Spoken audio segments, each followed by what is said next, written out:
Bible కలిగి ఉన్నవారు కొరింథీయులకు రాసిన 2వ పత్రిక చూద్దాం. కొరింథీ సంఘానికి అపోస్తలుడైన పౌలు రాసినటువంటి 2వ పత్రిక 11వ అధ్యాయం చూద్దాం.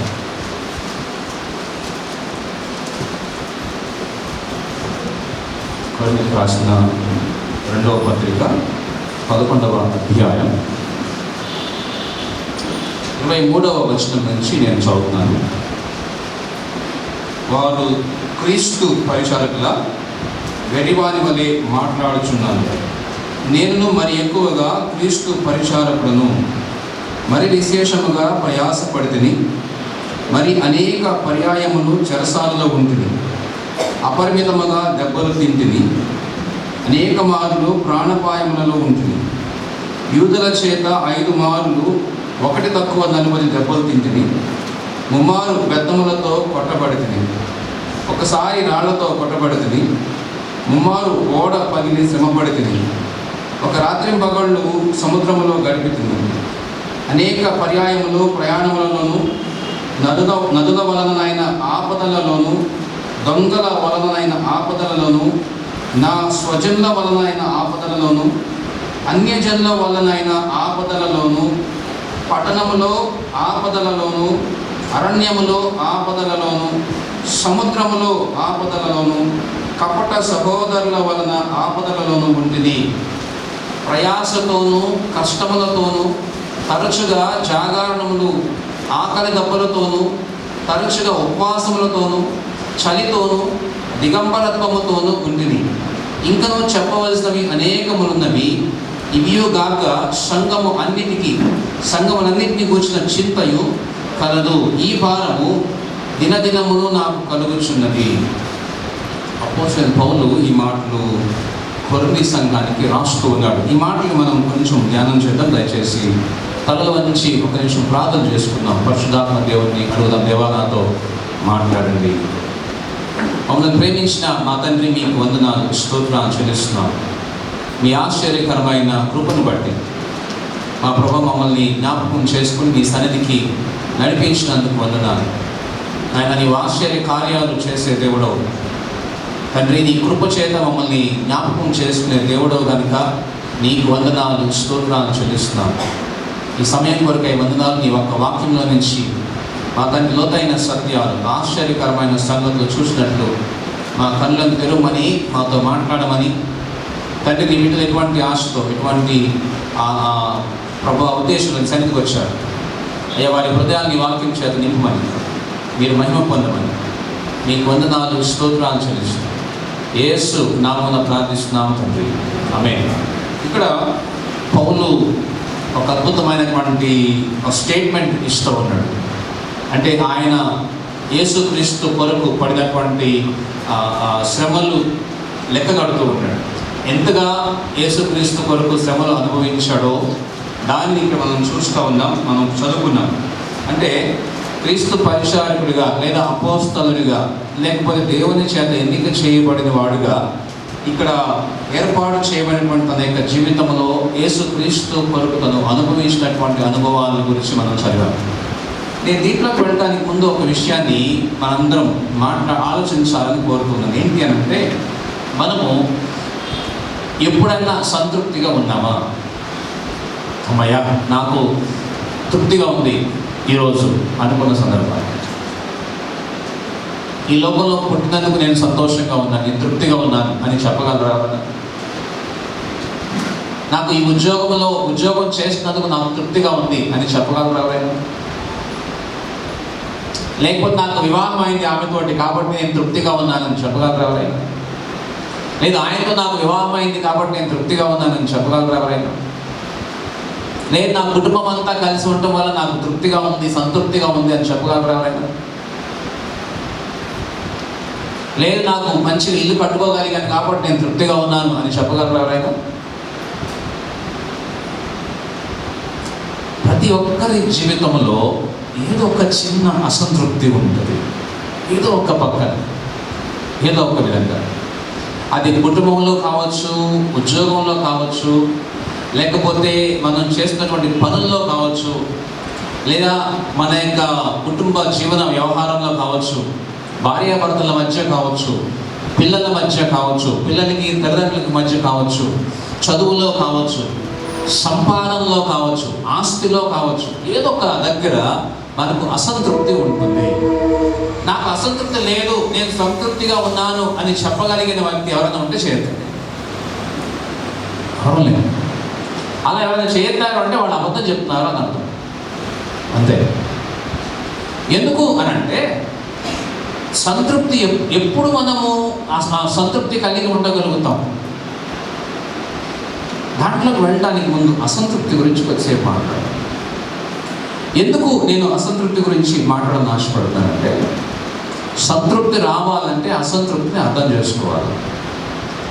ఎప్పుడైతే డిస్సాటిస్ఫాక్షన్ అనే దాని గురించి మనకు అర్థమవుతుందో అప్పుడు సాటిస్ఫాక్షన్ అనేది ఎక్కడుందో ఎదుర్కొంటాం. ఎందుకంటే ఉదాహరణ చెప్తాను. మనకి ఇక్కడ మనం హోటల్కి వెళ్ళాం భోజనానికి, బిర్యానీ తినడానికి. హోటల్లో బిర్యానీ తిన్నాము, నచ్చలేదు, సాటిస్ఫై అవ్వలేకపోయాం. అప్పుడు ఏం చేస్తాం? నెక్స్ట్ టైం ఆ హోటల్కి వెళ్తామా? వెళ్ళాం, ఇంకొక హోటల్కి వెళ్తాం. ఎవరైనా మనతో పాటు భోజనానికి వెళ్ళారా, అక్కడికంటే అక్కడ వద్దారా, బాగోదు అక్కడ, ఇంకో దగ్గరికి వెళ్దాం. సాటిస్ఫై కాలేదు. మనం 500 పెట్టాం, 1000 రూపాయలు పెట్టాం, కానీ బిర్యానీ మనకు నచ్చలేదు.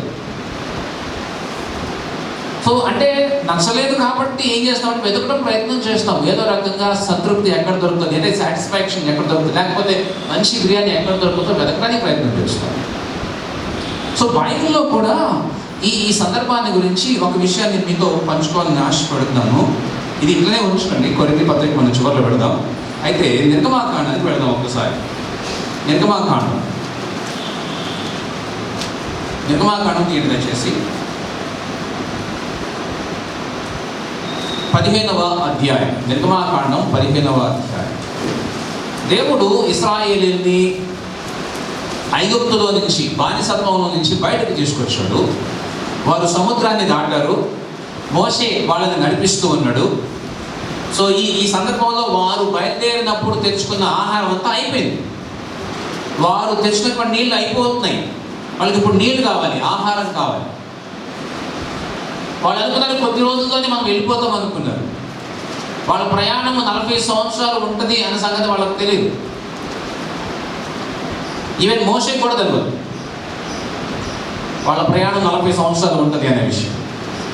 కనుక వాళ్ళు బయలుదేరినప్పుడు వాళ్ళు ఏమైతే తయారు చేసుకున్నారో వాళ్ళ దగ్గర కొంచెం రొట్టెలు కానీ లేకపోతే ఇంకా ఏమైనా వస్తువులు కానీ, తినదగిన వస్తువులు ఏవైతే ఉన్నాయో అవన్నీ తీసుకుని బయలుదేరారో అవన్నీ అయిపోయినాయి. ఇప్పుడు వాళ్ళకి ఆకలి వేస్తూ ఉంది, వాళ్ళకి ఆహారం కావాలి. సో ఆహారం కావాల్సిన సందర్భంలో మోషే దగ్గరకు వచ్చి మోషే మీద సణుగుతూ ఉన్నారు. ఏమయ్యా, మేము హాయిగా ఐగుప్తులో ఉండేవాళ్ళం, దేవుడు రమ్మన్నాడు, మమ్మల్ని తీసుకుని బయలుదేరావు, మాకు ఆహారం లేదు, ఆకలి వేస్తూ ఉంది అని బయలుదేరారు. ఒకసారి చూద్దాం 15వ అధ్యాయంలో 24వ వచనం. ప్రజలు మేమేమి త్రాగుదామని మోషే మీద సణుగుకొనగా అతడు యెహోవాకు మొరపెట్టెను. అంతటి యెహోవా అతనికి ఒక చెట్టును చూపెను. అది ఆ నీళ్లలో వేసిన తరువాత నీళ్లు మధురములాయను. అక్కడ ఆయన వారికి కట్టడను విధిని నిర్ణయించి అక్కడ వారిని పరీక్షించి, మీ దేవుడిని యెహోవా వాక్కును శ్రద్ధగా విని ఆయన దృష్టికి న్యాయమైనది చేసి ఆయన ఆజ్ఞలను విధేయులై ఆయన కట్టలన్నింటినీ అనుసరించి నడిచిన ఎడల నేను ఐగుప్తీయులకు కలగజేసిన రోగములలో ఏదియో మీకు రానియను, నేను స్వస్థపరచు యెహోవాను నేనే అనెను. ఇక్కడ ఏం జరిగింది అంటే వాళ్ళు ఎడారిలో ప్రయాణం చేశారు, నీళ్ళు లేవు. అక్కడ ఒక మంచిగా చెరువులాంటిది కనిపించింది. తీర చూస్తే దాంట్లో అన్ని చేరు నీళ్ళు ఉన్నాయి.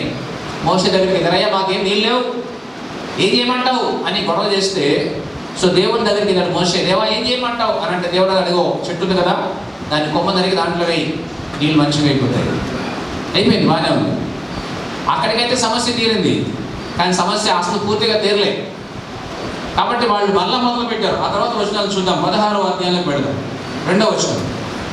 ఆ అరణ్యంలో ఇశ్రాయేలీల సమాజం అంతయు మోషే అహరోనుల మీద సణగెను.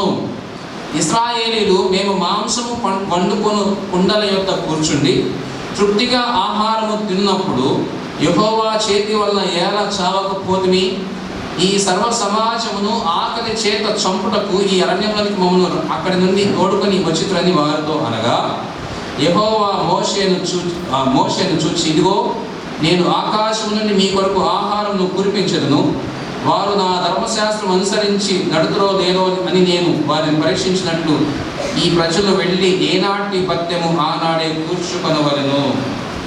ఇక్కడ జాగ్రత్తగా గమనిస్తే ముందు అధ్యాయం 15వ అధ్యాయంలో 25వ వచనంలో మనం చూస్తాం వారు సణిగినట్లుగా. 24వ అధ్యాయం వచనంలో మనం చూస్తాం వారు సణిగారు. 16వ అధ్యాయంలో మనం చూస్తాం 3వ వచనంలో వారు సణిగారు. ఆ కిందకు వచ్చేస్తే ప్రతి ఆ సందర్భంలో అంటే 8వ వచనం నుంచి మనం చదువుకుంటే దేవుడు అంటాడు, నేను వారి సణుగులు విన్నాను. నేను వారి సణుగులు విన్నాను. సణుగులు ఎందుకు వచ్చింది ఇక్కడ? సంతృప్తిగా లేరు వాళ్ళు. బానిసత్వంలో ఉండగా మొరపెట్టారు, దేవా నాకు సాయం చేయి, దేవా మాకు సాయం చేయి, బానిసత్వం నుంచి విడిపించు, మమ్మల్ని రక్షించు, మమ్మల్ని రక్షించని ఏడ్చారు, గోల పెట్టారు. కాబట్టి దేవుడు మోషేని పంపించాడు. మోషే వాళ్ళని బయటకు తీసుకురావయ్యా, వాళ్ళు చచ్చిపోతా ఉన్నారు, తన్నుకులాడుతున్నారు, ఏడుస్తున్నారు, గోల పెట్టారు, నేను విన్నాను వాళ్ళ ప్రార్థన, వాళ్ళ మొర విన్నాను, బయటకు తీసుకురా అని అంటే చక్కగా వెళ్ళి మోషే వారిని బయటకు తీసుకొచ్చాడు. సాటిస్ఫాక్షన్ అలా అమ్మయ్యా అనుకోలే వాళ్ళు, మేము హాయిగా ఇప్పుడు ప్రశాంతంగా ఉండగలిగాం అనుకోలే. వాళ్ళు ఏమంటారు తెలుసు, మేము అక్కడ ఉంటే బాగుండేది. వాళ్ళని ఆ భయంకరమైన శ్రమల నుంచి బయటకు వస్తే వాళ్ళకి తృప్తిగా లేరు. వాళ్ళకి ఏం కావాలి? వల్ల మాకు అక్కడ మాంసం దొరకలే, మేము హాయిగా ఎక్కడుండే వాళ్ళంటే వాళ్ళు మాంసము వండుకొని కొండ దగ్గరే కూర్చుని వండుతూ ఉండగా తినేవాళ్ళం కదా. ఆ తర్వాత ఇంకేం లేవు అక్కడ, ఆహారం తృప్తిగా తినలేదు మేము. ఎందుకు మాట్లాడుతున్నారు తెలుసా? ఆ తర్వాత వచనాల్లోకి వెళితే ఒక సందర్భం ఉంటుంది. ఎట్లాంటి సందర్భం అని అంటే వీళ్ళు ఏమంటారు తెలుసా?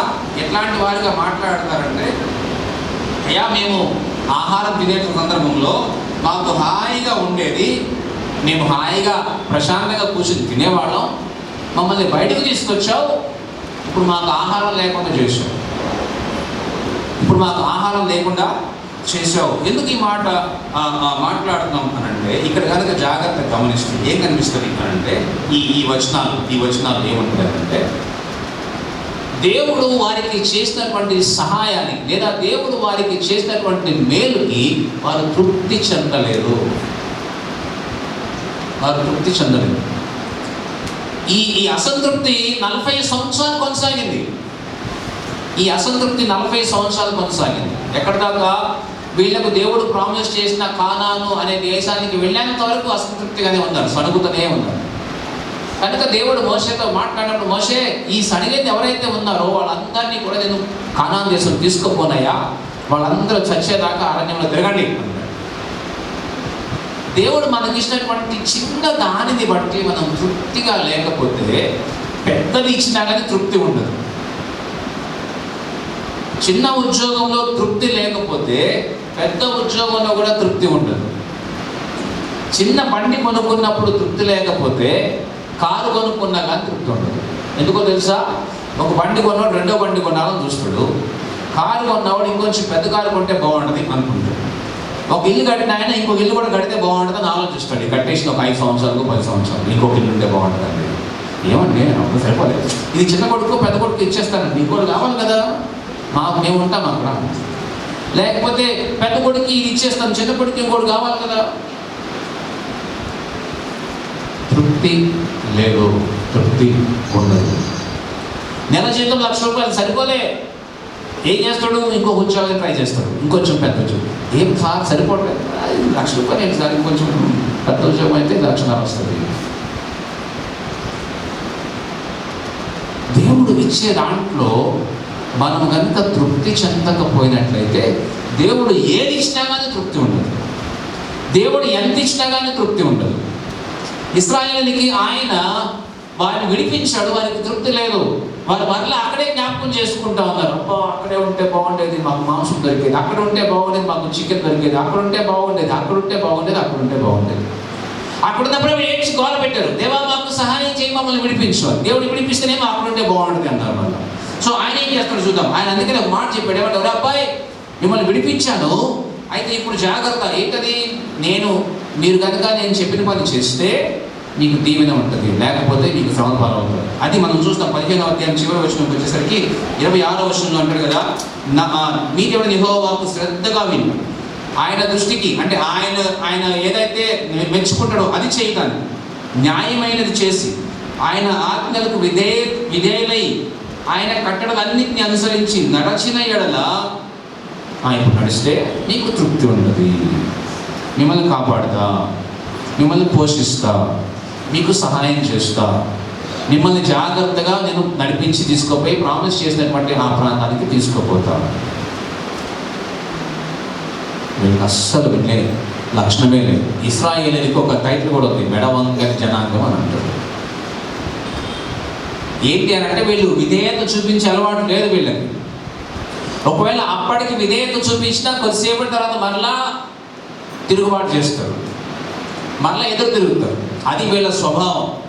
సో కనుక ఇక్కడ మనం చూస్తే దేవుడు మాట్లాడుతూ ఏమంటాడంటే మోషేతో, మోషే చలో వీళ్ళని తీసుకుపో, ఎట్లా తీసుకుపోవాలి, ఇదిగో ఈ రూల్ ప్రకారం తీసుకుపోవాలి. వాళ్ళు కనుక విన్నారా సరే, లేకపోతే వాళ్ళందరికీ శ్రమలు పాలవుతారు, వాళ్ళ కష్టాలు పాలవుతారు. ఇక్కడ జాగ్రత్తగా అర్థం చేసుకుందాం. 26వ వచనం తర్వాత 27వ వచనం చూడండి ఒకసారి. 15వ అధ్యాయం.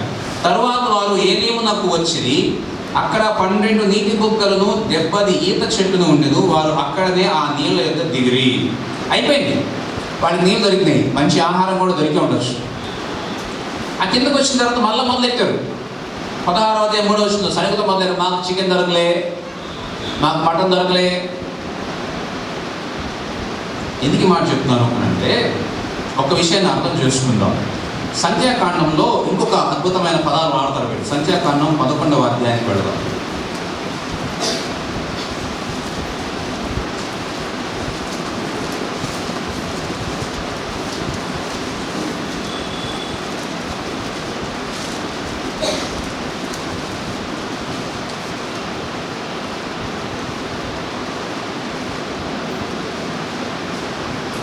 ఈ సంఖ్యాకాండంలో ఒక ప్రాముఖ్యమైనటువంటి సందర్భాన్ని నేను మీకు జ్ఞాపకం చేస్తాను. ఏంటి అని అంటే వారు ఎట్లాంటి ఆహారం తినేవాళ్ళు ఒకసారి చూడండి. 11వ అధ్యాయం 4వ వచనం 4-5 వచనం. వారి మధ్యలో ఉన్న మిశ్రిత జనము మాంసాపేక్ష అధికంగా కనపరచగా ఇశ్రాయేలీయులను మరలా ఏడ్చి మాకెవరు మాంసం పెట్టెదరు. పాపం కొట్టిపోయింది వాడికి, ఇప్పుడు తినలే, నాకెవరు మాంసం పెడతారయ్యా ఏడటం మొదలు పెట్టాడు. చికెన్ దొరకలే. చిన్నోడు అడుగుతాడు, మమ్మీ చికెన్ ఎప్పుడు వండుతావు? ఆదివారం అయిపోయి సోమవారం వండుతాడు మళ్ళీ, మమ్మీ చికెన్ ఎప్పుడు వండుతావు? మరి నిన్నే కదా తినేది. అవును, నిన్న సండే అయిపోయింది మమ్మీ, ఈరోజు మళ్ళీ చికెన్. 2 రోజులు అవగానే మళ్ళీ ఇంట్లో చికెన్ కావాలా, లేకపోతే నడవదు. కొంతమంది ఇళ్ళకి వెళ్తే అంటారు, బ్రదర్ ఏం చేస్తాం, మా వాళ్ళకి రోజు తప్పనిసరిగా నాన్ వెజ్ ఉండాల్సింది, లేకపోతే నడవదా,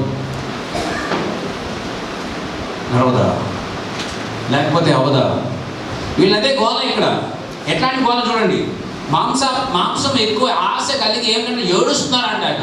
అయ్యా మోషే మాకు చికెన్ లేదు, అయ్యా మోషే మాకు మటన్ లేదు. ఆ తర్వాత ఇంకొక మాట చూడండి 5వ వచనంలో, మేము ఐగుప్తులో మేము ఉచితముగా తినిన చేపలు, కీరకాయలు, దోసకాయలు, కూరాకులు, ఉల్లిపాయలు, తెల్లగడ్డలు జ్ఞాపకములకు వచ్చుతున్నవి. అయ్యయ్యో పాపం ఎంత పని అయిపోయింది, గుర్తొస్తున్నాయి అంట.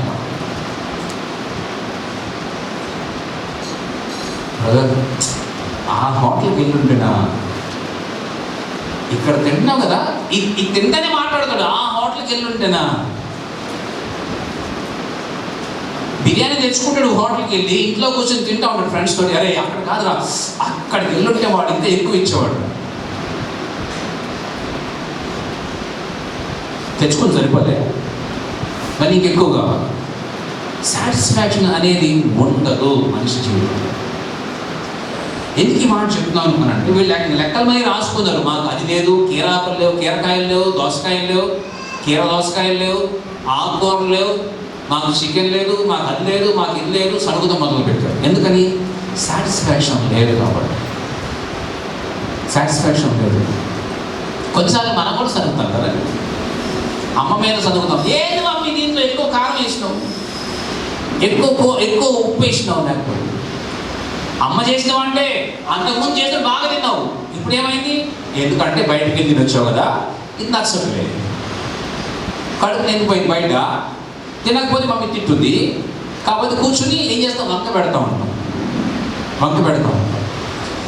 దేవుడేమో చక్కగా వారిని ప్రేమించి, వారిని విడిపించి, వారికి ప్రశాంతమైన జీవితాన్ని ఇవ్వాలని నడిపించడానికి మొదలు పెడితే ఏం చేస్తారు? వాళ్ళు వంకలు పెడతా ఉన్నారు. అయ్యా మాకు అది లేదు, అయ్యా మాకు ఇది లేదు, మాకు అది దొరకట్లేదు, ఇది దొరకట్లేదు. ఇంట్లో నాన్న పొద్దునుంచి రాత్రి కష్టపడి వస్తాడు, నెలంతా కష్టపడి జీతం తీసుకొస్తే ఆవిడ ఇంతే నా తెచ్చింది, ఇంతే నా వచ్చింది, ఈ 1000 రూపాయలతో ఇల్లు నెలంతా ఎనగడవాలయ్యా. నిజమే, ఎంత కష్టపడితే వచ్చిన కొంచెంతోనే తృప్తిగా ఉండడానికి ప్రయత్నం చేసినప్పుడు, దేవుడు నీకు ఇచ్చే దాంట్లో నువ్వు కనుక తృప్తిగా ఉండడానికి ప్రయత్నం చేసినప్పుడు, లేదా సర్దుబాటు చేసుకుని ఉండగలగడానికి ప్రయత్నం చేసినప్పుడు, దేవుడు నీకు ఇంకొంచెం ఇస్తాడు. చిన్న ఇంట్లో ఉండటానికి సర్దుబాటు చేసుకోగలిగితే పెద్ద ఇంట్లోకి వెళ్ళినా సర్దుబాటు చేసుకోగలుగుతాం. చిన్న ఇల్లు సరిపోకపోతే పెద్ద ఇల్లు కూడా సరిపోదు. ఒకవేళ పెద్ద ఇంట్లోకి వెళ్ళిన తర్వాత కూడా సరిపోదు. ఎందుకో తెలుసు? ఆ తర్వాత దీంట్లో 6 గదులే ఉన్నాయి, ఇంకో గదుకుంటే బాగుంటుంది. అబ్బా సరిపోదు. ఎందుకని? సాటిస్ఫాక్షన్ లేదు. చిన్న జీతంలో సర్దుబాటు చేసుకోవడం అలవాటు కాకపోతే పెద్ద జీతం వచ్చినా అలవాటు కాదు, అంతే. హైటెక్ సిటీ అనేది మన సిటీలోకి రాకముందు ఐటీ జాబ్స్ మన దగ్గర లేనప్పుడు జీతాలు ఎంతుండే అని అంటే, అమ్మ నాన్న జీతాలు ఎంతుండే అంటే 25,000 అంటే చాలా ఎక్కువ, హైయెస్ట్ అన్నమాట. 25,000 శాలరీ అంటే 75, 80 ఇయర్స్, 90 ఆ టైం పీరియడ్లో 25,000-30,000 అంటే అబ్బా చాలా హై. 2000 వచ్చేసరికి 75,000 రూపీస్ హైటెక్ శాలరీ. డాడీ సంవత్సరం మొత్తం కష్టపడి సంపాదించింది మొత్తం కలిపి 1 నెలలో సంపాదించాడు, 1-2 నెలలు సంపాదించేస్తాడు. వాడికి తృప్తి లేదు. జైలుకి వెళ్ళాడు ఒకరోజు ఒక యవనస్తుడు, నేను జైల్లో కలిసాము. యవనస్తుడు, వాడు చక్కగా పీజీ చేశాడు, ఎంటెక్ చేశాడు, జైల్లో ఉన్నాడు. నేను అడిగాను, బ్రదర్ ఏం సంగతి, ఏం చేసినావు అలా? చైన్ స్నాచింగ్ అన్నాను. ఏం చేసావు అంటే చైన్ కొట్టుకొచ్చాడు, దొరికిపోయాడు పోలీసు వాడికి. ఎందుకు చైన్ కొట్టేశావు అని అంటే, డబ్బులు సరిపోలే అంట. దేనికి డబ్బులు అంటే తాగడానికి అన్నాడు. ఎందుకు తాగడానికి, ఎందుకు సరిపోలే అని అంటే, మరి ఏం చేస్తావు అంటే ఉద్యోగం చేస్తున్నానన్న. ఏం ఉద్యోగం చేస్తావు? హైటెక్ సిటీ జాబ్ అన్న, ఐటీ జాబ్. ఎంత శాలరీ అంటే 75,000 నెలకి. ఏం చేస్తావో? 75,000 తాగుడికి తిరగడానికి సరిపోలే. కాబట్టి అలవాటు అయిపోయింది తాగుడు, సాటిస్ఫై అవ్వట్లేదు నేను, కనుక దొంగతనం చేశాను. దొరికిపోయి ఇప్పుడు జైల్లో ఉంది. ఆ 75,000 పోయింది, ఉద్యోగం పోయింది, పరువు పోయింది, టోటల్గా ఎక్కడా కూడా ఉద్యోగం చేయడానికి అవకాశం లేకుండా పోయింది కుర్రోడికి. ఎందుకు మాట చెప్తున్నామంటే, వాళ్ళకి ఇచ్చిన దాంట్లో వాళ్ళు సాటిస్ఫై కావట్లేదు, ఇంకా గొడుగుతూ ఉన్నారు, సణుగుతూ ఉన్నారు. చాలాసార్లు ఇంట్లో ఈ గొనుగుళ్ళు సణుగుళ్ళు వినపడుతూ ఉంటాయి. భర్త మీద భార్య, లేదా భార్య మీద భర్త, పిల్లల మీద తల్లిదండ్రులు, తల్లిదండ్రుల మీద పిల్లలు సణుగుతూనే ఉంటారు. ఎక్కడో దగ్గర ఏదో ఒక సందర్భంలో సణుగుతారు. కానీ జాగ్రత్త, దయచేసి ఈ సణుగుడు అనే పదాన్ని వినిపించకుండా చేసుకుందాం మన ఇంట్లో. నేను వాడొద్దు ప్లీజ్. కుటుంబాల్లో ప్రేమ తగ్గిపోవడానికి, సమాధానం లేకుండా పోవడానికి, నెమ్మది లేకుండా పోవడానికి కారణం ఏంటి తెలుసా? సణుగుడు. ఇది వారి జీవితాల్లో మొదలైంది. దేవుడు వారికి ఇవ్వడానికి తీర్మానం చేసుకున్నాడు. 16వ అధ్యాయంలో ఆయన అంటాడు కదా, 4వ వచనంలో, యెహోవా మోషేను చూసి, ఇదిగో నేను ఆకాశం నుండి మీ కొరకు ఆహారము కురిపించెదను, వారు నా ధర్మశాస్త్రం అనుసరించి నడుతురో లేదో అని నేను వారిని పరీక్షించినట్లు ఈ ప్రజలు వెళ్ళి ఏనాటి ఆహారము ఆనాడే, ఏనాటి సంపద ఆనాడే తెచ్చుకునేలాగా ఏర్పాటు చేస్తాం. దేవుడు చెప్పాడు, రే అబ్బాయి మీకు ఆహారం ఇస్తున్నా. ఎక్కడి నుంచి? పరలోకం నుంచి. పరలోకం నుంచి మీకు ఆహారం ఇస్తాను. ఈ ఆహారం ఏ రోజుకి ఆ రోజే సమకూర్చుకోవాలి, 2వ రోజుకి అవసరం లేదు. మోషే చెప్పాడు వాళ్ళకి, అందరికి చెప్పాడు. సూచన ఏమంటే, ఏ రోజుకి ఆ రోజే మీరు తెచ్చుకోవాలి. ఒకసారి చూద్దాం 16వ అధ్యాయంలో 11వ వచనంలో. అప్పుడు యెహోవా మోషేతో ఇట్లనెను, నేను ఇశ్రాయేలుల సనుగుల వింటిని, నీవు సాయంకాలమున మీరు మాంసము తిందురు, ఉదయమున ఆహారము చేత తృప్తి పొందుదురు, అప్పుడు మీ దేవుడని యెహోవాను నేనే అని మీరు తెలుసుకొందురని వారితో చెప్పమనెను. ఆ తర్వాత 13వ వచనం, కాగా సాయంకాలమున పూరేడులు వచ్చి వారి పాళెమును కప్పెను. ఉదయమున మంచు వారి పాళెము చుట్టూ పడి ఉండెను. పడిన ఆ మంచు ఇరిగిపోయిన తరువాత నూగు మంచు వలె ఉన్న సన్నని కణములు అరణ్యపు భూమి మీద కనబడిను. ఇశ్రాయేలీయులు దానిని చూచినప్పుడు అది ఏమనేది తెలియక ఇదేమి అని ఒకరితో ఒకరు చెప్పుకొనిరి.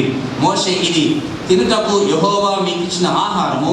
యెహోవా ఆజ్ఞాపించినదేమనగా, ప్రతివాడు తన వారి భోజనమునకు ప్రతివాడు తన కుటుంబంలోని తలకు ఒక్కొక్క ఓమేరు చొప్పున దాన్ని కూర్చుకొనవలెను. ఒక్కొక్కడు తన గుడారంలో ఉన్న వారి కొరకు కూర్చుకొనవలెనను.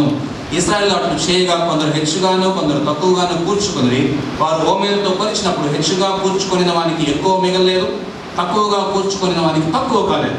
వారు తమ తమ ఇంటి వారి భోజనములకు సరిగా కూర్చుకొని ఉన్నరి. దేవుడు ఇచ్చింది సమృద్ధిగా ఇచ్చాడు, ఎక్కువ కాల తక్కువ కాల. అయితే కొంతమంది కొంచెం అతి తెలివి ఎక్కువ. అతి తెలివి ఎక్కువ అంటే తెలివి ఎక్కువ. రేపు సంగతి ఏంటో అనుకున్నారు పాపం వాడు.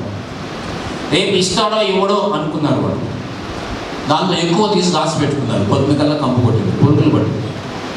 దేవుడు చెప్పాడు ఆ తర్వాత వచనాల్లోనే, మరియు మోషే దీనిలో ఏమీ ఉదయం వరకు ఎవరినో మిగిల్చుకోనకూడదు. 19వ వచనం, ఎవ్వరు మిగిల్చుకోవడానికి వీల్లేదు, రాత్రికి అయిపోవాలంతే అని వారు. అయితే వారు మోషే మాట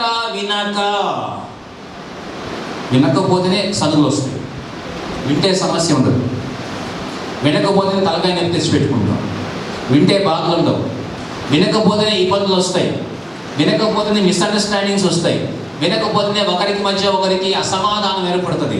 మాట వినకపోవడం వల్లనే ఒకరి మీద ఒకరికి గొడవలు ఏర్పడతాయి.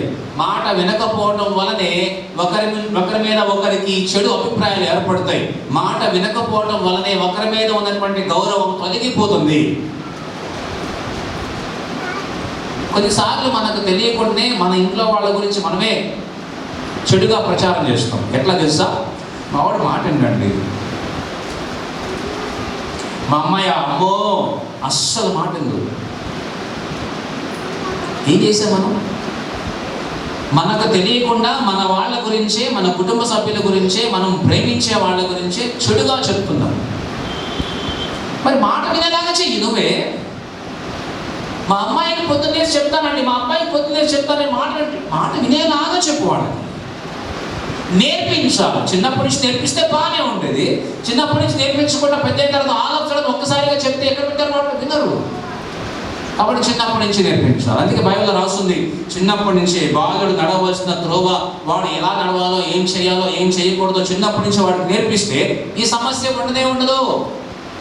మనం నేర్పించాం. ఏం చేస్తామంటే వాళ్ళు కూడా మనలాగా యాక్ట్ చేయాలనుకుంటాం, వాళ్ళు కూడా మనలాగా ప్రవర్తించాలనుకుంటాం, వాళ్ళు కూడా మనలాగా ఎటువుతుంది. మనకేమో 35 సంవత్సరాలు, వాడికేమో 5 సంవత్సరాలు. 35 సంవత్సరాలు వాడికి 5 సంవత్సరాలు ఎట్లా యాక్ట్ చేస్తారు చెప్పండి? మనకు అర్థమైపోయింది. మనం 5 సంవత్సరాల వాళ్ళు లాగా చేసాం. మన అమ్మ నాన్న మనం అప్పుడు అట్లనే తిట్టారు, కొట్టారు కూడా. మనం 35 వచ్చిన తర్వాత కొడుకో కూతురు పుడితే ఏం చేస్తామో తెలుసా? ఇప్పుడు నేను ఇక్కడ పెట్టిన వస్తువు ఇట్లే ఉండాలని కోరుకుంటానండి. వాడేమో అన్ని అక్కడక్కడ పెడతాడు. నిజమే పెడతాడు, వాడికి అలవాటు లేదు. 5 సంవత్సరాల వాడికి అలవాటు చెయ్యాలి నువ్వు. నాన్న ఇది తీయకూడదు, ఇది ఇక్కడే ఉంచాలి, ఇది ఇక్కడ ఉంటేనే మంచిది, దీనివల్ల తర్వాత మనం వెతుక్కోక్కర్లేదు. నేర్పించు. తీసేటప్పుడు మళ్ళీ తీసుకొచ్చి పెట్టు, మళ్ళీ తీసుకొచ్చి పెట్టు. వాడి తర్వాత నేర్చుకుంటాడు. వాడికి నేర్పించాలి. నేర్పించకపోతే వాడు తీసుకెళ్ళి పక్కన పడేస్తాడు, అవసరమైన చెత్తకుల్లో కూడా పడేస్తాడు. డబ్బుల విలువ పిల్లలకు తెలియజేయాలి, వస్తువుల విలువ పిల్లలకు తెలియజేయాలి. చేయకపోతే కూడా సమస్య వస్తుంది. పెద్ద తర్వాత వాళ్ళు ఎలా డబ్బుల్ని మేనేజ్ చేసుకోవాలో తెలియదు. ఒక కారులో ఒక కుటుంబం వెళ్తూ ఉంది, సంపన్నుల కుటుంబం, రిచ్ ఫ్యామిలీ వెళ్తూ ఉంది. డబ్బుల గురించినటువంటి వాల్యూ ఆ పిల్లలకి తెలియదు. ఈ పిల్ల కొంచెం మిర్రర్ కింద దించుకుని సరదాగా వాళ్ళమ్మ హ్యాండ్ బ్యాగ్ పక్కనే వాళ్ళమ్మ నిద్రపోద్దామని కారులో కూర్చుని హ్యాండ్ బ్యాగ్లో డబ్బులను తీసి ఒకటి కాగితం బయటకు వేసేస్తాం. హ్యాండ్ బ్యాగ్ డబ్బులను తీసి బయటకు వేస్తూ ఉంది, సరదాగా ఆడుకుంటా ఉంది డబ్బులతో. కాగితాలన్నీ బయటకు వేస్తుంది. ఒక కాగితం చేస్తుంది, నలుపుతుంది, సరదాగా బాల్ లాగా బయటకు వేస్తాం. ఈ కారు వెళ్తా డ్రైవర్ చూసుకోవాలి, ఇలా అమ్మ నిద్రపోతా ఉంది. వెనకాల హాయిగా డబ్బులు దొరుకుతా ఉన్నాయి. చాలామంది హాయిగా ఎత్తుకుంటా ఉన్నారు. కొద్దిసేపటి తర్వాత దాంట్లో కాగితాలన్నీ అయిపోయినాయి, డబ్బులన్నీ అయిపోయినాయి. ఇంకేం చేయాలి అర్థంగా ఏడవడం మొదలు పెట్టింది. ఏడవడం మొదలు పెడితే వాళ్ళ అమ్మలు వేసింది. ఏంటి నాన్న ఏంటంటే దీంట్లో ఏమీ లేవు, నాకు కావాలి కాగితాలు. ఎందుకు? పడేయటానికి. ఏం పడేసావు? డబ్బులు, కాగితాలు పడేసా. మనము నేర్పించకపోతే కష్టం. ఇక్కడ వీళ్ళకి సమస్య ఎక్కడ వచ్చిందో తెలుసా? వీళ్ళు ఎందుకు ఇక్కడ తయారయ్యారో తెలుసా? వీళ్ళు ఎవరు నేర్పించలేదు. ఇశ్రాయేలుకి ఎవరు నేర్పిలా? అబ్రహాము ఇస్సాకుకి నేర్పించాడు. ఇస్సాకు యాకోబుకి ఏసావుకి కొంచెం విషయం నేర్పించాడు. ఏసావు కానీ యాకోబు కానీ బిడ్డలకు ఎవరికి నేర్పించాడు? నేర్పిలేదు కాబట్టి వాళ్ళ యొక్క సంతానం అంతా నేర్చుకోకుండానే వచ్చారు. కానీ ఒక విషయం నేర్చుకున్నారు, అయితే దేవుడు ఉన్నాడు, ఆయన మనల్ని కాపాడుతాడు, ఆయన మనకు సహాయం చేస్తాడు, ఆయన మనల్ని పోషిస్తాడు, ఆయన మనల్ని నడిపిస్తాడు, ఆయన మనకు తోడుగా ఉంటాడు, ఆయన మనకు అన్ని విషయాల్లో అండగా ఉంటాడని నేర్పించారు. అంతవరకే, మిగిలిన ఏమీ నేర్పించలేదు. కాబట్టి ఇశ్రాయేలీలు వాళ్ళ తల్లిదండ్రుల దగ్గర నుంచి ఏమీ కూడా నేర్చుకోలేదు. కనుక వాళ్ళు అలాగనే ప్రవర్తించడం మొదలు పెట్టారు. మాట వినేటటువంటి అలవాటు వాళ్ళకి లేదు. యాకోబు మాట వినలేదు, వాళ్ళ అమ్మ మాట వినలే. ఏసావు వాళ్ళ అమ్మ మాట వినలే, వాళ్ళ నాన్న మాట కూడా వినలే. ఇద్దరు అదే వచ్చింది వాళ్ళ పిల్లలకు కూడా, వాళ్ళ పిల్లలకు కూడా, మనవాళ్ళకి మనవరాళ్ళకి కూడా. ఇశ్రాయేలు అందరూ కూడా అక్కడి నుంచి వచ్చిన సంతానం కాబట్టి వాళ్ళు కూడా మాట వింటలేదు. ఇప్పుడు నేను మిమ్మల్ని ప్రశ్నించాను, వాడు మాట వింటలేదు అన్నావు కదా, మరి నువ్వు మాట విన్నావా? ఏమంటే నీ కొడుకు నీ కూతురు గురించి చెప్తే వాడు మాట వింటలేదు సార్, వాడు తిరిగి వస్తాడు, ఎక్కడికో వెళ్తాడు, సాయంత్రం వస్తాడంటే నువ్వు మాట విన్నావా? నువ్వు మీ అమ్మ నాన్న మాట విన్నావా? నువ్వు మీ అమ్మ నాన్న మాట వినుంటే, అంటే మన తల్లిదండ్రుల మాట వినుంటే మన పిల్లలు నేర్పించేవాడు. ఎవరైనా మాట వినాలి అని నేర్పించేవాడు చిన్నప్పటి నుంచి. సో ఎక్కడి నుంచి వస్తుంది అది? మనం నేర్చుకుంటే వస్తుంది, మనం నేర్పిస్తే వస్తుంది. వాళ్ళు మాట వినలే. 20వ వచనం, అయితే వారు మోషే మాట వినక, మోషే మాట వినలేదు. వినక ఏం చేశారు? కొందరు ఉదయం వరకు దానిని కొంచెం మిగుల్చుకొనగా అది పురుగు పట్టి కంపు కొట్టెను. మోషే వారి మీద కోపడ్డాడు. మాట వినకపోతే ఏం చేస్తారు? కోపడతారు. అమ్మ చెప్పింది, నాన్న తొందరగా రా, ఆటో ఎక్కొచ్చేసేయి. అందరూ బస్సులో వస్తారు. ఏం రా తొందరగా రమ్మంటే, ఆ బస్సులో వచ్చేవారంటే దేనికి వచ్చేవారంటే బస్సులో వచ్చాను. ఎందుకు బస్సులో వచ్చేవారు? తొందరగా రారా, బయటికి వెళ్ళాలి అని. లేదు, మన ఫ్రెండ్స్ అందరూ ఉన్నారు, సరదాగా వచ్చారు బస్సులో. మరి నువ్వు బస్సు ఎక్కిరాకంటే ఆ రోజు ఆటో ఎక్కువస్తాడు. టోటల్ డెడ్లీ ఎగైనెస్ట్ అనమాట. మనం ఏం చెప్తాం, నేను వ్యతిరేకంగా చేస్తాడు. ఇక్కడ మాట వినలే. మోషే చెప్పాడు, ఎవ్వరు దాచుకోవద్దు, ఉదయానికి రాత్రి అయిపోవాలా అని అంటే ఉదయానికి దాచుకున్నారు వాళ్ళు. రేపటికి బతుకేంటో, దొరుకుతుందో దొరకదో, కష్టమైంది, దాచుకున్నారు వాళ్ళు. నేను కూడా దాచుకున్నాను. ఎట్లా అంటే ఫ్లైట్లో వెళ్తా ఉన్నాను. ఒక స్టేట్ నుంచి ఇంకో స్టేట్, రైట్, ఫ్లోరిడా నుంచి కెన్సస్కి వెళ్ళాను. అయితే ఫ్లైట్లో వాళ్ళు నాకు బ్రేక్ఫాస్ట్ ఇచ్చారు. నాకు తినబుద్ధి కాల ఆ ప్యాకెట్స్ దాచుకున్నాను, బ్యాగ్లో పెట్టుకున్నాను. బ్రెడ్ లాంటివి, చికెన్ బ్రెడ్ సంథింగ్ ఏదో శాండ్విచ్ ఉంది, అది ప్యాకెట్ ఉంది, సీల్డ్ ప్యాకెట్. నేను నా హ్యాండ్ బ్యాగ్లో, నా బ్యాక్ ప్యాక్లో పెట్టుకున్నాను. ఫ్లైట్ దిగిన తర్వాత అక్కడ చెకింగ్ జరుగుతూ ఉంది. చెకింగ్ జరుగుతూ ఉన్నప్పుడు కుక్కలు వచ్చి నా బ్యాగ్ పట్టుకుంది, పోలీస్ డాగ్స్ వచ్చి నా బ్యాగ్ పట్టుకుంది, పోలీసు వచ్చి నన్ను పట్టుకుంది. ఫ్లైట్లో ఇచ్చారు కదా, తినొచ్చు కదా, ఆయనకి ఇంకా అయిపోదు. నన్ను పట్టుకున్నారు. నీ బ్యాగ్లో ఏముంది? నా బ్యాగ్లో నా లగేజ్ ఉంది కదా. నీ బ్యాగ్ది దాంట్లో ఏమి ప్రమాదకరమైన లేవు, తీవయా. తీసుకెళ్ళారు, మొత్తం మూడ తీస్తారు, నా బ్యాగ్ అంతా మొత్తం అన్నీ బయటపడేశారు.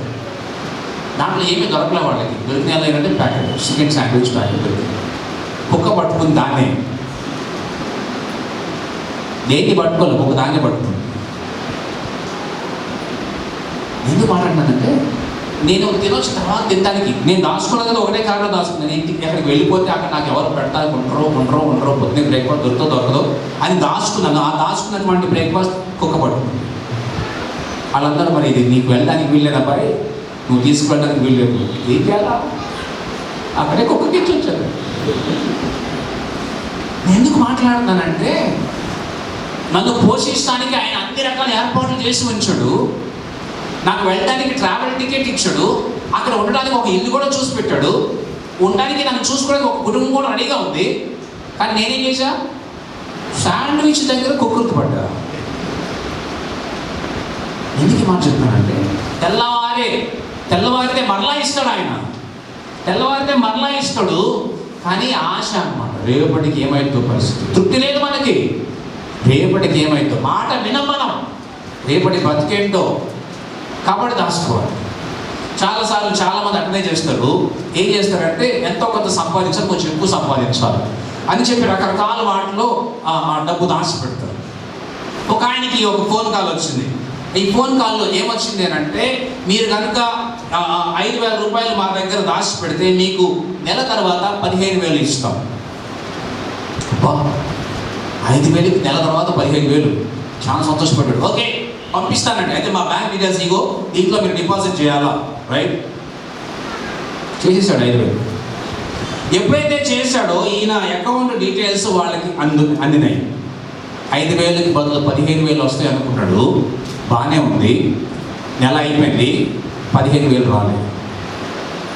వాళ్ళన్నారు 15,000 రావాలి అని అంటే నువ్వు ఇంకొక 2,000 కట్టాలి. 2,000 కడితే నీకు డబల్ కాదు, ట్రిపుల్ వస్తుంది ఈసారి అని అన్నారు.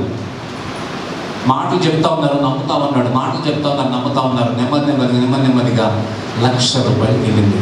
ఈయన దాచుకున్న డబ్బులన్నీ దాంట్లో పెట్టాడు. రూపాయి రాల, మొత్తం పోయింది. మనకు ఒక సామెత తెలుసు కదా, ఆశ దురాశ దుఃఖానికి మీ అందరూ బాగా తెలుసు. సో నేనేమంటున్నానంటే మాట వినాలి. తృప్తి చెందాలి అని అంటే మాట వినాలి. నువ్వు సంతృప్తి కావాలి నీ ఫ్యామిలీలో అని అంటే మాట వినాలి. వీళ్ళు మాట వినలేదు, నష్టపోయారు, తిట్లు తిన్నారు. ఆ తర్వాత ఏం చేస్తాం? ఆ తర్వాత జాగ్రత్తగా చూద్దాం. కిందకు వస్తే 24వ వచనం. మోషే ఆజ్ఞాపించినట్లు వారు ఉదయం వరకు దానిని ఉంచుకొని, అది కంపు కొట్టలేదు, దానికి పురుగు పట్టలేదు. ఏం జరిగిందా? మోషే చెప్పాడు ఏమనంటే, ఎవరు అబ్బాయి, రేపు విశ్రాంతి దినం, ఈరోజు రాత్రి ఎక్కువ దాచుకోండి, రేపటికి కూడా డబల్ తీసుకొని దాచుకోండి, రేపటికి కూడా సమకూర్చుకోండి అని చెప్తే వాళ్ళు సమకూర్చుకున్నారు. అందువలన ఏం జరిగింది అక్కడ? దేవుడు దాన్ని పాడు చేయలేం. అంటే దేవుడు ఇస్తేనే రేపు మన జీవితానికి. గుర్తుపెట్టుకోండి, దేవుడు ఇస్తేనే తినగలం, దేవుడు ఇవ్వకపోతే తినలేం మనం. దేవుడిని రక్షిస్తేనే నువ్వు క్షేమంగా ఉండగలుగుతావు, దేవుడు నిన్ను పోషిస్తేనే నువ్వు తినగలుగుతావు, దేవుడు నిన్ను కాపాడితేనే ఉండగలుగుతావు, లేకపోతే లేదు. నేను దారిలో వస్తున్నాను, అడ్డంగా ఒక స్కూటర్ వచ్చాడు, గుద్దేశాను, ఇద్దరం పడ్డాము. వాడు వెళ్ళిపోయాడు, స్కూటర్ తీసుకుని పారిపోయాడు. నాకు కాళ్ళకి దెబ్బలు దాన్ని బాగా, చేతులకి దెబ్బలు దాన్ని బాగా. ఇప్పుడే వచ్చేటప్పుడు ఒక 10 నిమిషాల క్రితం. దేవుడు కాపాడితేనే మనం క్షేమంగా ఉండగలుగుతాం. దేవుడు కాపాడకపోతే మనం క్షేమంగా ఉండలేము. దేవుడు వాళ్ళని పోషించడం కోసం రేపటికి మీరు కూర్చుకోండి, రాసుకోండి అన్నాడు. ఆయన వారికి కాపుదలగా ఉంచాడు కాబట్టి అవి పురుగు పట్ల, అక్కడ వాడనికే మనం చూస్తున్నాం ఏమని, అది కంపు కొట్టలేదు, అది పురుగు పట్టలేదు. ఎప్పుడు దేవుడు చెప్పాడు కాబట్టి. ఆ తర్వాత వచ్చి చూద్దాం. మోషే నేడు దానిని తినుడి, నేడు దినము యెహోవాకు విశ్రాంతి దినము, నేడు అది బయట దొరకదు. దాచుకున్నారు కదా, ఇప్పుడు తినండి. ఇంకొక మాట జాగ్రత్త వినండి, ఇంకొక మాట జాగ్రత్త. 26వ వచనం. 6 దినములు దానిని కూర్చుకొనవలెను, విశ్రాంతి దినమున అనగా 7వ దినమున అది దొరకదు. 27వ వచనం జాగ్రత్తగా వినండి. అట్లు జరిగింది, ప్రజలలో కొందరు 7వ దినమున దాన్ని కూర్చుకొన వెళ్ళగా వారికి ఏమీ దొరకకపోయింది. దేవుడు చెప్పాడు, రే అబ్బాయి 7వ రోజు మీకు దొరకదు అని అంటే తపాలాలు పట్టుకుని గిన్నెలు పట్టుకుని అందరూ బయటకు వచ్చారు. ఆడలేవు. దేవుడు ఇవ్వలా. దేవుడు ఇవ్వకపోతే ఆహారం లేదు. దేవుడు ఇవ్వకపోతే నీకు పోషణ లేదు. దేవుడు నిన్ను కాపాడకపోతే నువ్వు ఉండలేవు. దేవుడు నీకు ఇవ్వకపోతే సమృద్ధి ఉండదు, సంతృప్తి ఉండదు. దేవుడు ఇవ్వకపోతే నీ జీవితంలో ఆశీర్వాదం ఉండదు. దేవుడు ఇస్తేనే. అయితే దేవుడు ఇచ్చిన దాంట్లో తృప్తి చెందాలి. తృప్తి చెందకపోతే సమస్య. ఒకసారి చూద్దాం, దయచేసి చూడండి. సంఖ్యాకాండం 11వ అధ్యాయం పడదాం. సంఖ్యాకాండం 11వ అధ్యాయం. ఈ 4వ వచనం మనం చదివాం. మాకు ఇది లేదు, మాకు అది లేదు అని తొందరలాడుతూ వచ్చారు. ఓకే, వాళ్ళకి జ్ఞాపకం వస్తుందంటే పాపం అన్నీ మర్చిపోయారు.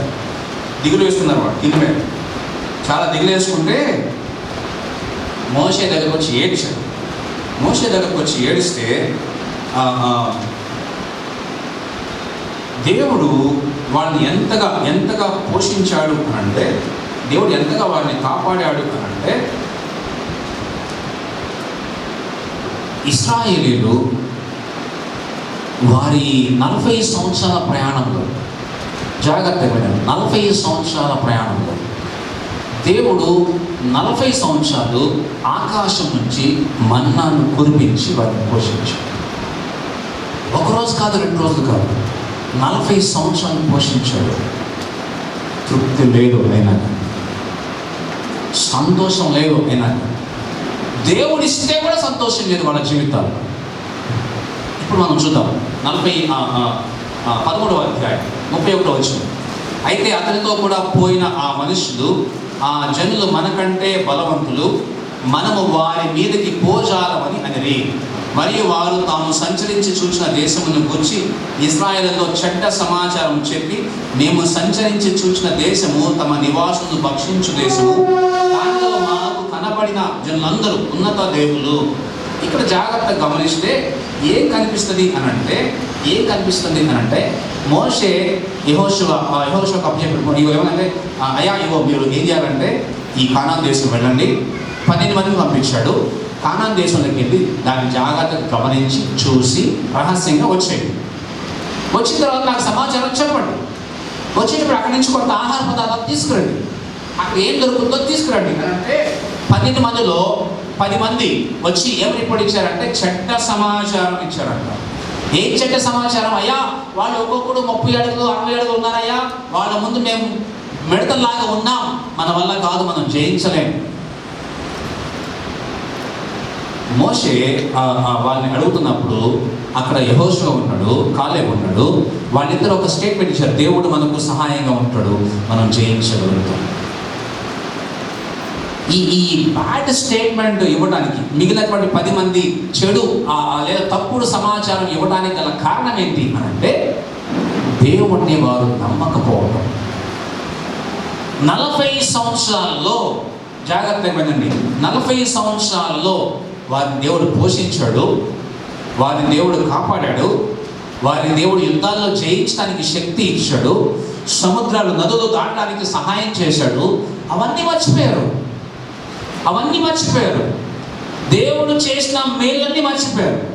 దేవుడు చేసిన సహాయం మర్చిపోయారు. దేవుడు కాపాడినటువంటి కాపుదల మర్చిపోయారు.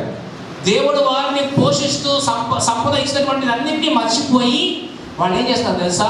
మన వల్ల కాదు, మనం జయించలేం, మనం ఓడిపోతాం, వాళ్ళు చాలా ఎత్తున్నారు, చాలా బలంగా ఉన్నారు, మన వల్ల కాదు, మనం చచ్చిపోతాం అక్కడికి వెళితే అని చెప్పి అందరికీ తప్పు సమాచారాన్ని అందించారు.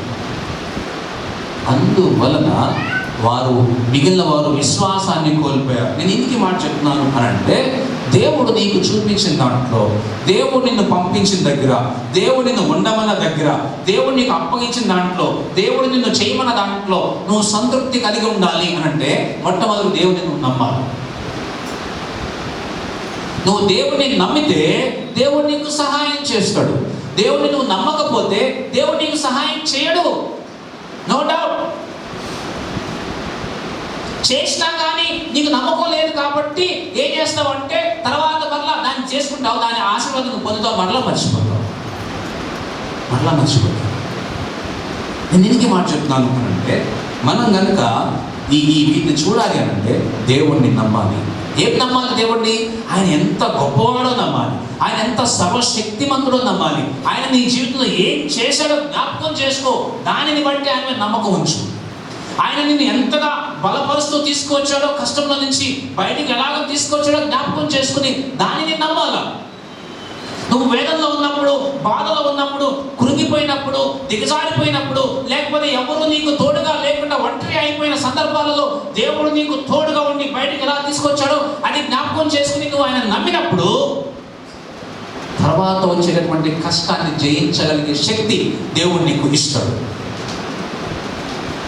నువ్వు ఒంటరి అయిపోవచ్చు, నీ ఇంట్లో వాడు నిన్ను కృంగదీయొచ్చు, అందరూ నిన్ను వెలివేయచ్చు, లేదా అందరూ నిన్ను తప్పుపట్టవచ్చు, అందరూ నిన్ను బయటకు తోసేయచ్చు.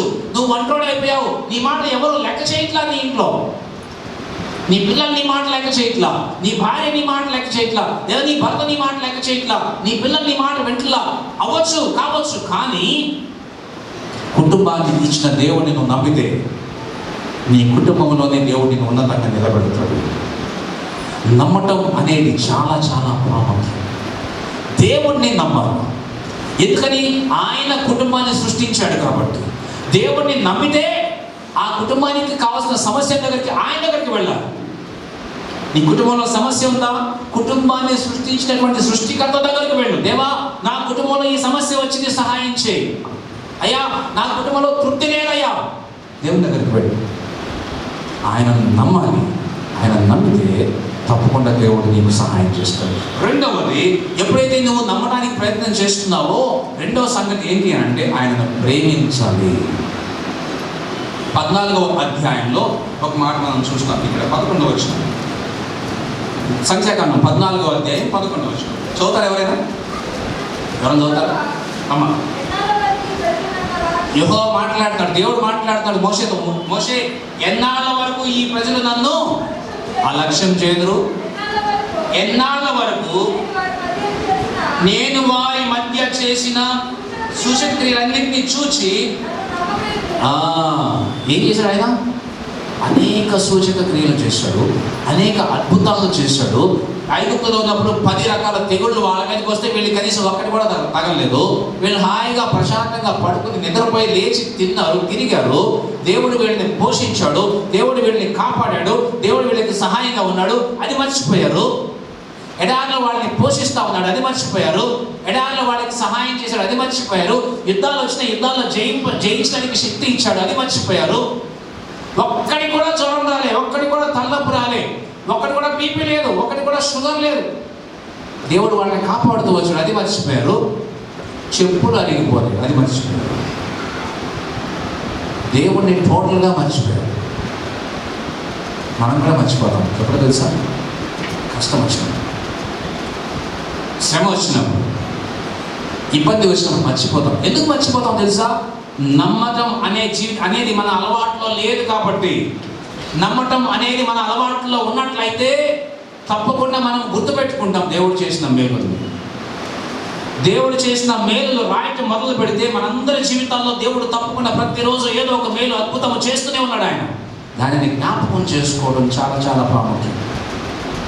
ఈరోజు మనం బ్రతికున్నాం, అదొక అద్భుతమే. ఈరోజు మనం హాయిగా తినగలుగుతున్నాం, దేవుడు ఇచ్చినటువంటి ఆశీర్వాదమే. దానిని జ్ఞాపకం చేసుకోవాలి, గుర్తు చేసుకోవాలి. దేవుణ్ణి నమ్మాలి. దేవుడు నాకు రేపు తప్పకుండా సహాయం చేస్తాడు. అది ఆయన ఇష్టంలో ఉన్నది, అది ఆయన ఇష్టము, ఆయన యొక్క శక్తిని బట్టి మనము దాన్ని అనుభవిస్తాము. అది నమ్మినప్పుడు ఆ రేపటి దినము మన కోసం ఆశీర్వాదకరంగా మారుస్తాడు ఆయన. మూడవ సంగతి నేను చెప్తాను. ఫిలిప్పీ పత్రిక చూద్దాం, దయచేసి తీయండి. ఫిలిప్పీ పత్రిక 2వ అధ్యాయం. ఫిలిప్పీ పత్రిక 2వ అధ్యాయం 14వ వచనం. ఫిలిప్పీ పత్రిక 2వ అధ్యాయం 14, 15 వచనాలు చూద్దాం.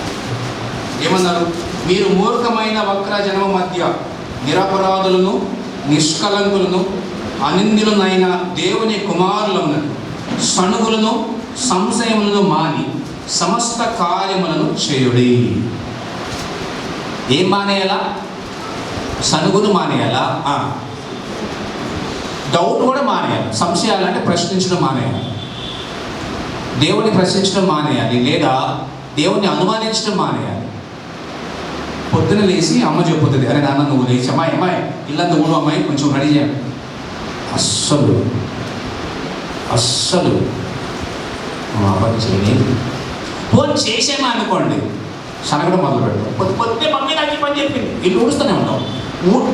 చేస్తే చేస్తానే ఉంటావు మళ్ళీ తెచ్చుకుంటా ఉంటావు. మమ్మీ పొద్దున్నే నాకు పని చెప్పాలి మమ్మీ నువ్వు అని అంటే, అమ్మాయి కొంచెం గిన్నె కడగాలంటే గిన్నె కడుతుంది, కాకుండా ఉంటాం, మనం కడుగుతాం తిడతాం. మరి మమ్మీ నాకు పని చెప్పింది, ఇంకేం పని లేనట్టు. మార్కెట్కి వెళ్ళమంటే కూడా అదే, నేనే వెళ్ళాలా, వాడు వెళ్ళొచ్చు కదా, నేనే వెళ్ళాలా, అమ్మ వెళ్ళొచ్చు కదా. సనుగులు ఉంటాయి. ఆఫీస్లో కూడా సనుగులు ఉంటాయి. ఎట్లా తెస్తా, మన మేనేజర్ మనకి ఏం చెప్పాడు అనుకోండి, నాకే చెప్పాలా, వాళ్ళ చెప్పొచ్చు కదా. ఎందుకు ఈ మాట చెప్తున్నానంటే, ఇక్కడేమంటాడు ఒక పదం వాడాడండి, చాలా అద్భుతమైన పదం. దేవుని కుమారులు అగినట్లు సణుగులు సంశయములు మాని. ఇది ఆ తర్వాత అన్ని పనులు చేయాలి. దేవుడు నీకు ఏ పని ఇస్తే ఆ పని చేయాలి. దేవుడు ఏం చేయమంటే అది చెయ్యాలి. దేవుడు ఎట్లా చేయమంటే అట్లా చెయ్యాలి. ఎందుకు మాట చెప్తున్నానంటే, 4వ అధ్యాయానికి వెళ్తాం.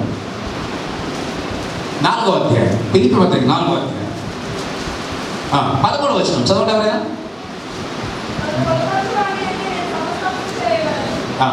ఇక్కడేం కనిపిస్తుందండి? నన్ను బలపరచువాని యందు నేను సమస్తము చేయగలను. జాగ్రత్తగా ఈ పదాన్ని మనం అర్థం చేసుకుందాం. ఎందుకు అనంటే, మనము దేవుని యొక్క సహాయం చేత జీవిస్తూ ఉన్నాం. దేవుని యొక్క శక్తి మేరకు మన బ్రతుకుతున్నాం కనుక ఆయన మనల్ని బలపరిచినప్పుడు మనం అన్నీ చేయగలుగుతాం.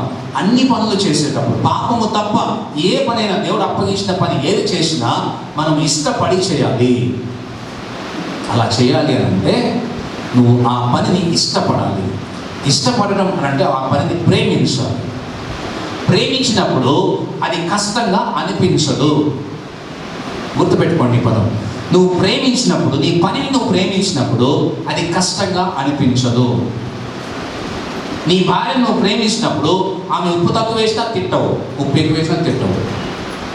అట్లా ఉప్పు ఎక్కువ ఏమాకంటే మళ్ళీ ఇంటికి వెళ్ళిన తర్వాత మా అయ్యగారు చెప్పాడు కాబట్టి అనవాకం తర్వాత అంటే ఏం చేస్తావు? జాగ్రత్తగా అమ్మాయి కొంచెం ఉప్పు ఎక్కువైంది, ఈసారి తగ్గించుకో అని చెప్తావు అంతే. ఎందుకు మాట అన్నాను అంటే, నువ్వు ప్రేమిస్తే సర్దుకుపోవడానికి నేర్చుకుంటావు. ప్రేమిస్తే నీకున్నటువంటి కొంచెం చిన్న ఇల్లు అయితే ఆ ఇల్లు నువ్వు నచ్చితే, నీకు మెచ్చుకుంటే, అప్పుడు ఇష్టపడితే ఆ ఇంట్లో సర్దుకోవడానికి ఇష్టపడతావు. నేను కొన్ని ఇళ్ళలోకి వెళ్ళాను, వంగి వెళ్ళాలా ఇప్పటికీ కూడా కొన్ని స్లమ్ ఏరియాస్లో. నేను అన్నది ఎట్లా ఉన్నారమ్మా అన్న, మాకు నచ్చింది అన్న. చిన్న గది వాళ్ళకు ఉండేది, ఇంతే ఉంటుంది. నేను నిలబడేటువంటి ఇంతే చిన్న గది, చిన్న మంచం కూడా పడ్డ దాంట్లో చాప వేసుకొని కింద పడుకోవాలి. ఎట్లా ఉంటున్నారు నాన్న అంటే, మాకు సరిపోతుంది. సరిపెట్టుకోవడం అంటే సర్దుబాటు చేసుకోవడం. నీకున్న దాంట్లో కొంచెంలో సర్దుబాటు చేసుకోవడం అంటే నువ్వు దాన్ని ప్రేమిస్తే ఆ పని చేయగలుగుతావు. దేవుడు నీకు ఇచ్చిన దాన్ని ప్రేమించాలి. నీ కుటుంబాన్ని నువ్వు ప్రేమించాలి, నీ బిడ్డల్ని నువ్వు ప్రేమించాలి, నీ తల్లిదండ్రులను నువ్వు ప్రేమించాలి, నీ భార్యను నువ్వు ప్రేమించాలి, నీ భర్తను నువ్వు ప్రేమించాలి, నీ కుటుంబాన్ని నువ్వు ప్రేమించాలి, నీ యొక్క ఎక్స్టెండెడ్ ఫ్యామిలీ, నీ తల్లిదండ్రులను అంటే తన తాతలను ముత్తాతలను నువ్వు ప్రేమించగలగాలి. నీకు ఇచ్చిన ఉద్యోగాన్ని నువ్వు ప్రేమించాలి. అప్పుడు అది కొంచెమైనా పెద్దదైనా చేయగలుగుతావు. దాంట్లో తృప్తి ఉంటుంది. అది రావాలి అంటే దేవుడిని నువ్వు నమ్మాలి. దేవుడు నీకు ఏదిస్తే అది నువ్వు ఇష్టంగా చేయాలి. అప్పుడే నమ్మకంగా చేయాలి. అప్పుడే నువ్వు దీవించబడతావు. అది ఇక్కడ మనం చెప్తున్నాడు. ఏమనంటే 13వ వచనం ఏమని మాట్లాడుతున్నాడంటే, నన్ను బలపరచువాని నేను సమస్తము చేయగలను. ఎట్లా? చనిపోకుండా, సంశయించకుండా, క్వశ్చన్ చేయకుండా, తిట్టకుండా, గొణగకుండా, సనగకుండా, మాట్లాడకుండా నాకు ఇచ్చిన పని నేను చక్కగా చేయగలుగుతా. చివరిగా ఒక మాట మనం చూద్దాం, దయచేసి చూడండి. ఒక మాట మనం చూద్దాం. హెబ్రీ పత్రిక 13వ అధ్యాయం. హెబ్రీ పత్రిక 13వ అధ్యాయం ప్రదర్శన వచ్చారని చదువుతారా? 13వ అధ్యాయం 5వ వచనం.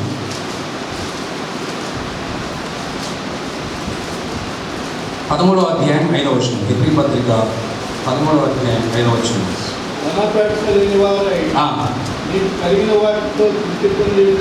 మీకు కలిగిన వాటిలో తృప్తి పొంది ఉండుడి.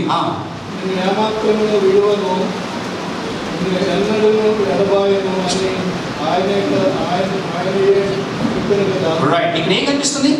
మీకు కలిగిన వాటితో ఎట్లా ఉండాలా? తృప్తిగా ఉండాలా, ఆశ ఉండొద్దు అని మాట్లాడుతున్నాడు. కొరింథీ పత్రికలో వెళ్ళిపోదాం. కొరింథీ పత్రికలో చివరి మనం చదువుకున్నాం కదా, మొదట అక్కడికి వెళదాం. పేతురు గారి దగ్గర, పౌలు గారి దగ్గరికి వెళ్దాం. పౌలు గారు మాట్లాడదా ఆయన ఒక మాట చెప్పాడండి, అదొక్కటి చూసి మనం ముగించేసుకుందాం. ఏం కనిపిస్తుంది అక్కడ? పౌలు చదువుతూ వచ్చాడు. ఆయన ఎన్ని శ్రమలు పడ్డాడో చదివాడు, ఎంత కష్టపడ్డాడో చదివాడు. ఎందుకు ఇంత కష్టపడ్డావు? నీకెప్పుడు విసుగు అనిపించలేదా? నీకెప్పుడు ఇబ్బంది అనిపించలేదా అని అంటే ఆయన అంటాడు, నేను దేవుని కోసం చేస్తున్నాను కనుక నాకు సంతోషం ఉంది. 12వ అధ్యాయం కొరింథీ పత్రిక 2వ పత్రిక 12వ అధ్యాయం 10వ వచనం, నేనెప్పుడును బలహీనుడను అప్పుడే బలవంతుడను కనుక క్రీస్తు నిమిత్తము నాకు కలిగిన బలహీనతలన్నిటిలో, నిందలలో, ఇబ్బందులలో, హింసలలో, ఉపద్రవములలో నేను సంతోషించుచున్నాను. Just because of Christ. క్రీస్తును బట్టి నాకు ఎటువంటి శ్రమ వచ్చినా, ఎటువంటి నింద వచ్చినా, ఎటువంటి అవమానం వచ్చినా నేను చేస్తుంది క్రీస్తుని బట్టి చేస్తున్నాను కాబట్టి, దేవుని పేరున చేస్తున్నాను కాబట్టి, దేవుని మాటను బట్టి చేస్తున్నాను కాబట్టి నేను సంతోషంగా ఉండగలుగుతున్నాను. నేను నాకు ఎదురైనటువంటి కష్టాల్లో, అవమానాల్లో, నిందల్లో, బాధల్లో నేను సంతోషంగా ఉండడానికి గల కారణం ఏంటంటే ఆయన నాకు ఇచ్చినటువంటి పనిని నేను చేస్తున్నాను. కుటుంబం దేవుడు నీకు ఇచ్చింది, భర్త దేవుడు నీకు ఇచ్చాడు, భార్యను దేవుడు నీకు ఇచ్చాడు, పిల్లల్ని దేవుడు నీకు ఇచ్చాడు, ఉద్యోగం దేవుడు నీకు ఇచ్చాడు, సంపద దేవుడు నీకు ఇచ్చాడు. నీకు ఉన్నటువంటి కష్టాల్లో, ఇబ్బందుల్లో ఆయన నీకు తోడుగా ఉంటానంటున్నాడు. కాబట్టి నువ్వేం చేయాలా? సంతోషించాలి. తృప్తి కలిగి ఉండడం అనేది కొంచెంలో నేర్చుకోగలిగితే దేవుడు ఉన్నతమైన దాన్ని కూడా నేను తీసుకుపోతాడు. అదే మనం చూస్తాం. ధనాపేక్ష లేని వారై, నేను ధనం తీసేద్దాం, ఆపేక్ష లేని వారై, లేకపోతే ఏమంటే ఆస్తులు మీద ఆశ లేని వారై, లేకపోతే సంపాదించాలి అన్న ఆశ లేని వారై, కలిగిన దాంట్లో తృప్తిగా ఉండగలిగితే ఎప్పుడు ఉండగలుగుతాం?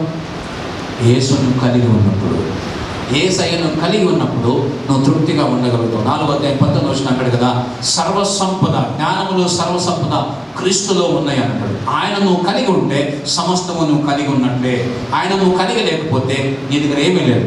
ఒక రాజు గారు తన రాజ్యం తన తర్వాత యువరాజుగా ఉండడానికి కొడుకు లేక తన తర్వాత ఆ రాజ్యాన్ని పరిపాలించడానికి ఒక మంచి యువకుడిని తయారు చేసుకోవాలని వేటకు బయలుదేరాడు.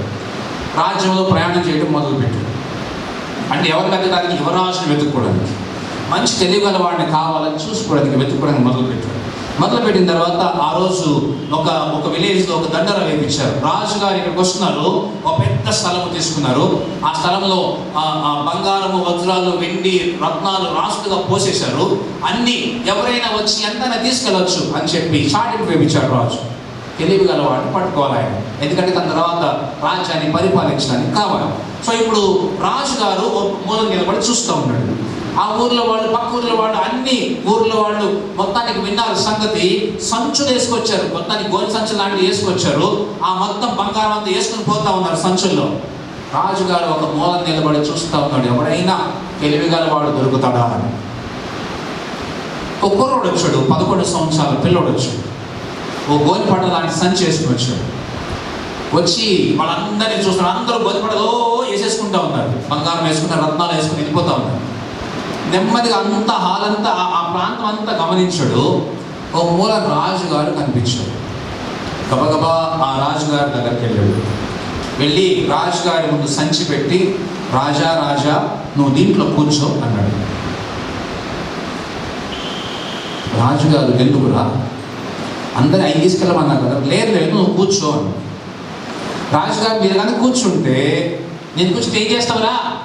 అయ్యా మీరు కనుక కూర్చుంటే మిమ్మల్ని మా ఇంటికి తీసుకుపోతాం. ఎందుకంటే ఇవన్నీ మీవే కదా, ఇవన్నీ మీవే. మీరు కనుక మా ఇంటికి వచ్చేస్తే అవన్నీ నా దగ్గరకు వచ్చేస్తాయి. నాకు సమస్తము కలిగి ఉండగలుగుతా. కావాల్సింది నువ్వు ఉంటే చాలు, నాకు ఇవేమీ అక్కర్లేదు అన్నాడు.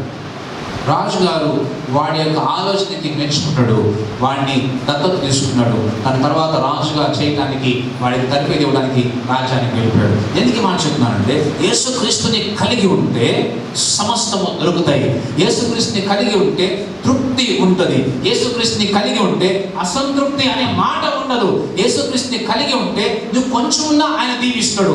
యేసుక్రీస్తుని కలిగి ఉంటే నువ్వు సంపాదించేది కొంచెమైనా దీవిస్తాడు. యేసుక్రీస్తుని కలిగి ఉంటే నువ్వు కష్టాల్లో కూడా నెమ్మదిగా ఉండగలుగుతావు. యేసుక్రీస్తుని కలిగి ఉంటే అప్పులని తీర్చడానికి ఆయన మార్గాన్ని తెలుస్తాడు. యేసుక్రీస్తుని కలిగి ఉండాలి, ఆయన నమ్మాలి. ఆయన నమ్మితే జీవితాలు మారుతాయి. నమ్మకపోతే ఎప్పటిలాగా అసంతృప్తి ఉంటుంది. నమ్మకపోతే ఎప్పటిలాగా అసహనము అయితే దురాశతో ఉంటాం. ఎప్పటిలాగా గొడవలు ఉంటాయి, అసమాధానం ఉంటుంది. పాపంలో జీవిస్తాం, పాపాన్ని విడిచిపెడదాం, సంతృప్తి కలిగి యేసుని కలిగి జీవితాం. తలలోంచి ప్రార్థన చేసుకుంటాం.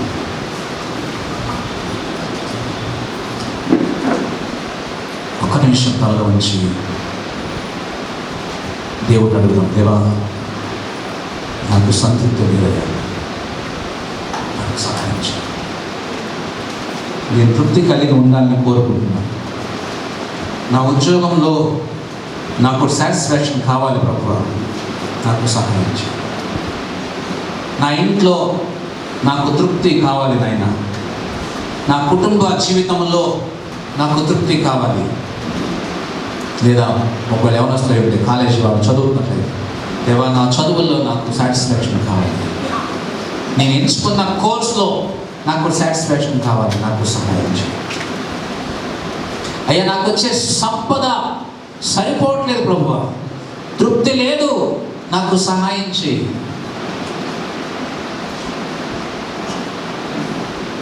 ప్రియమైన సహోదరి సహోదరు, దేవుడు సమృద్ధిని ఇచ్చేవాడు. దేవుడు లేమిలో ఉంచడు. ఆయన అంటాడు, యెహోవా నా కాపరి, నాకు లేమి కలుగుతూ. ఆయన నీకు తక్కువ చేయడు.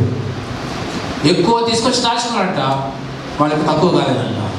తక్కువే కూర్చుకున్నారంట, వాళ్ళకి తక్కువ కాలేదంట. ఎక్కువ తీసుకొచ్చినా తక్కువ తీసుకొచ్చినా సమంగా ఇచ్చేవాడు దేవుడు. సరిపోయేంతగా దీవించేవాడు దేవుడు. సమృద్ధిగా ఇచ్చేవాడు దేవుడు. నీకు కావాల్సినంత చూపించేవాడు దేవుడు. ప్రియమైన ఒకవేళ యేసయ్యను కలిగి ఉండకపోతే, మీలో ఎవరైనా ఇంకా యేసయ్యను నమ్మకపోతే, ఇప్పుడు దయచేసి ఆలోచించండి. యేసయ్యను కలిగి ఉంటే నీకు తృప్తి దొరుకుతుంది. యేసయ్యను కలిగి ఉంటే నువ్వు బాధపడినా, వచ్చినా, కష్టం వచ్చినా, బాధ వచ్చినా, ఇబ్బంది వచ్చినా, ఎటువంటి అనారోగ్యం వచ్చినా వాటన్నిటిలో నుంచి బయటకు రావడానికి దేవుడు సహాయం చేస్తుంది. యేసయ్యను నమ్ముదాం. ఆయన అడుగుతాం, యేసయ్యా నా హృదయం రాదు, నా పాపాలు క్షమించాను, పరిశుద్ధంగా చేయి, నీ బిడ్డగా అంగీకరించడం ప్రారంభించండి. ఒకవేళ యేసయ్యను నమ్మి ఉంటే, యేసయ్యా తృప్తి కలిగి ఉండటం నేర్పించు అని అడుగుతాం. తృప్తి కలిగి ఉండటం నాకు సహాయం చేయి. కొంచెములో కూడా తృప్తి కలిగి ఉండడానికి సహాయం చేయి. ఎక్కువైనా సరే తృప్తి కలిగి ఉండడానికి సహాయం చేయి. దురాశ మా దగ్గరికి రానియద్దు ప్రభువా, ధనాపేక్ష మా దగ్గరికి రానియద్దు నాయన. చిన్న ప్రార్థన. మా తండ్రి, మీకు వందనాలు. నీ వాక్యం ద్వారా మాతో మాట్లాడినటువంటి శ్రేష్టమైన మాటలను బట్టి వందనాలు, స్తోత్రాలు చెల్లిస్తూ దీవించమని మీరే మహిమ పొందమని యేసు నామమున ప్రార్థిస్తున్నాం తండ్రి.